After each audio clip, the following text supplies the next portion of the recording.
Hello ladies and gentlemen, and welcome to the channel. Today we are looking at the big question of Celtic and Rangers in the English Football League. So it's always a bit of a debate whether Celtic and Rangers could do it in the big time football league of English football. So thought we'd try it out. We've popped Celtic and Rangers into the Championship. I think that's a fair place to start. Don't want to pop them in the Prem because that's a bit unfair. Otherwise, Championship gives them a chance to prove that they deserve to be in the Prem and then they'll be able to kind of push from that point. We have had to swap, obviously, some teams over. So what that does mean is that we've been able to swap Celtic and Rangers for two teams that are currently playing in the Scottish Football League. So those teams are in the Premiership, which are Newcastle and Sunderland. So it'll be quite interesting to kind of see how they get on in that league. You could see that Celtic and Rangers are the only ones that have ever won the Scottish Premiership. So it'll be interesting also to see who exactly could win that. My prediction is that Newcastle will just run away victorious in that league, as they all should do with the team that they've got. But like I say, with Rangers and Celtic, they are the same team. So Celtic got Neil Lennon and playing the formation with Edouard, Elianusi, Forrest, Duffy, all those players there, as well as Rangers as well. They've got Gerrard and Morelos, Godson, Tavernier, all that stuff as well. So there's no changes on that front. They have just been moved into the English leagues. So we'll jump a season ahead, see if they can get promoted in the first year, and then we'll go from that point. Okay, so this is very interesting. They have both managed to get promoted, and they were both, in fact, fighting for the title. Rangers beating Celtic to that top spot as champions by 1 point. So that's a very interesting kind of result there. Is it a case, how did they get on against each other? That's a big thing. They were both in European competition. Rangers did get knocked out by the looks of things in third qualifying round. They lost to Celtic in a 2-0 win for Celtic. Edouard and Christie getting those goals. What about the return leg? Did they do any better? Have I missed it? They won 1-0. So very interesting there. Reading losing to Rangers on the final day of the season. Is that a case that's what kind of won them the title? Let's take a look down here. So it looks like a run of 4 draws led to Celtic losing out on the title to the big rivals in the division. So interesting, certainly. It means that they are in the Premier League. They'll get that money boost of the Premiership and all the funds that come with it. And we'll be able to see kind of who they bring in using that money in the transfer window, and we'll go forward from there. So I'll jump another year ahead, see where they're at in the Prem, if they were able to survive, and kind of where they're sat. Okay, so bit of an interesting one. Celtic were able to hold their own in the Premier League, coming 14th, with Rangers just getting relegated. Between them and Everton, they were 5 points off the drop in the end for Everton, but Rangers have been relegated. They do have Michael O'Neill now as manager, playing an interesting formation there.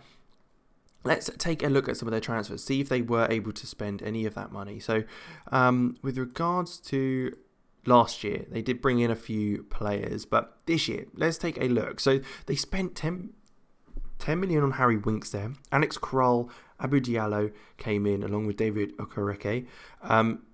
Mendy as well and Livakovic all came into the club on transfer fees. They did sell £40 million worth of players, so that's interesting. So Harry Winks came in and then they sold him at the end of the season for an extra 8 million or more with add-ons, which is an interesting development. Tavernier's gone. Mendy went as well at the end of the season. So there's a lot of ins and outs by the looks of things. Jermaine Defoe's got off to Hanover. So, I mean, they obviously went at the end of the season because they were relegated, I'm guessing. That's why they didn't hang on to those players. Neil Lennon is still the manager of Celtic.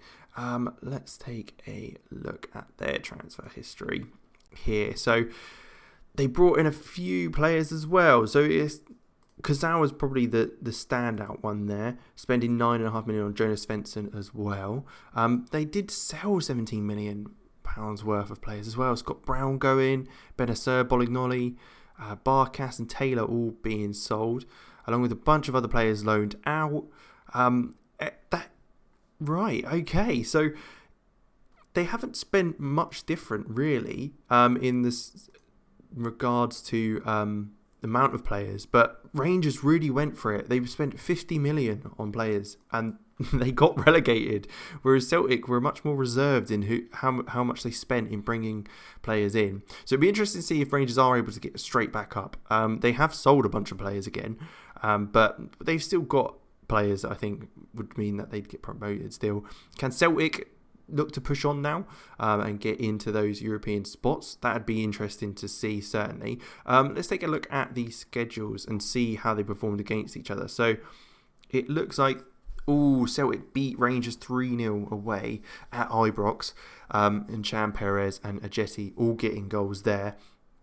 And what about in the return leg? And then it was a 0-0 at Celtic Park. So the derby has brought up a couple of games, but it looks like Celtic are definitely getting one over on Rangers at this point, unlike the current season in real life.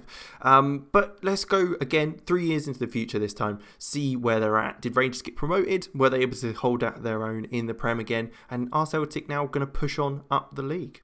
Okay, so we're in 2025. I'm just taking a look at the Premier League table of the season we've just seen. And then going forward one, Celtic became bottom. So they came bottom of the league the year after we left them. They've really not done very well, have they? That's quite disappointing. We can see that it doesn't look like they were able to get promoted again. So let's take a look at the championship table. So we'll get this up here. So we can see that that's that one. Rangers were able... Where are we? I'm still trying to work out where we're at with this. So, right. Okay, yeah. So we were here. Rangers finished 11th in the first year in the championship, which is interesting. They didn't perform very well either. But in the next year, when Celtic came down and Rangers were there, they both got promoted. This time Celtic above Rangers, but Rangers only just getting through the playoffs. So that meant that they were able to then be in the Premier Division. So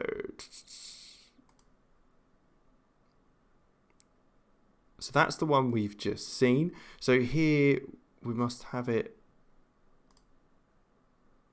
there. So Rangers got relegated again. They're a yo-yo club. That's what we've worked out with Rangers. They are 100% a yo-yo club, and Celtic managed to hold out. So Rangers going down again. I don't know what's wrong with it. What kind of spending have they got? So they're spending a lot of money. I mean, they're also bringing in quite a bit, but the fact that they're spending so much money on players and with a bit of a player exchange there as well. Jankovic and Zobnin in from Saints, Ben Davis from Liverpool, and Muru from Legand, Tom Davies. So they're spending money. They haven't stopped really spending money. They've come down to 30 million this year, but they're still spending a hell of a lot. What about Celtic? What kind of approach have they had? Because they've obviously done a lot better. They did get relegated straight away, but they've managed to hold out a bit more. Wow, they've spent a lot of money. Okay, so it was 50 million in the year after following relegation to get promoted, but then they spent 108 million on players. Wow, and it's a lot of players as well. It's not just one or two. It's a lot. They've not spent a lot of money on individual players. But they received 153. This is mental. Wow. What? They brought in Ihattaren from PSV. That is a great signing. And then Linglet from Barcelona as well. That's quite impressive, really, that they have managed to bring in those players. What's their kind of tactics? They got Teze, Eger, and Malcolm Regent Dubois. Pereira in there as well as Ihattaren, and then Dye up top. Lo Celso, James, Lenglet in the bench. Like, they've got obviously a variety of players, and their names. They're quite big names, really, considering. Whereas Rangers seem to just not. Oh, don't mean to press that. Look at the tactics. Just not quite able to do the same thing. They're up and down a lot more. Well, let's jump another 5 years, get to 2030, see if there is any difference, if they finally manage to stabilise, or if Rangers will continue this yo-yo of a season. Okay, so I thought first this time we'll take a look at Celtic and kind of how they've finished in the league. So they did finish the next season in 15th place, having had Rangers relegated that season. We can then see that they were able to, again, stay around that mid-lower end of the table in 14th place, still getting that 40 points mark, so no real danger of relegation. You can see Rangers have managed to get promoted, but they've pushed up again. Celtic have moved up to 9th place in the 27-28 season. Again, pushing on, they're in 10th, so they have improved. Were they finally able to crack that Europa spot? No, it looks like they're kind of on that mid-table range. Looks like Rangers are very similar in that aspect now. They have managed to kind of hold on. Let's look at their overview history. So we can see here, this is where they were relegated in 19th. They spent a year in the Championship. It looks like they got into the playoffs, but weren't able to quite get back up straight away. Then won the league, and they've stayed in the Premier League, getting better and better each season since then. So it does look like they would be Premier League teams. It looks like there is a bit of a challenge for them getting used to the English football, especially for Rangers. It looks like they've kind of yo-yoed up and down a little bit before settling in the Prem. So to answer the question of if Rangers and Celtic could play in English football, absolutely. I think they could, and I think that's kind of everyone's idea. They could definitely play. I think they're better than a few teams in the Premier League. Mid-table is probably about right, lower mid-table. I don't think they'd be fighting for Europa places. I don't think their squads are good enough, but maybe with the money that they could receive from it, they can spend wisely. I mean, it looks like that they're still spending a load of money. Varying a bit, 100 million and then a low amount for Celtic, and Rangers, I'm going to guess, is probably a similar kind of view. So there's the 100 million, 59 million, 56 million, 100 million. So they are spending a lot of money again on players probably we don't quite recognise. But that's certainly an interesting outcome. It's kind of one that we expected, for them to be able to fight their way into the Premiership and get those results. But not quite as smooth sailing as I'm sure they would have hoped. But thank you very much for watching. I hope you enjoyed this. I've only just realised that they've got Jamie Simmons in the team for Rangers, which is a very interesting outcome. But thanks again for watching. I hope you enjoyed that. If you do have any other ideas for experiments or anything like that, please leave them in the comments. Like and subscribe the video if you enjoyed it, and we'll go and see you next time. So thanks for watching, and goodbye.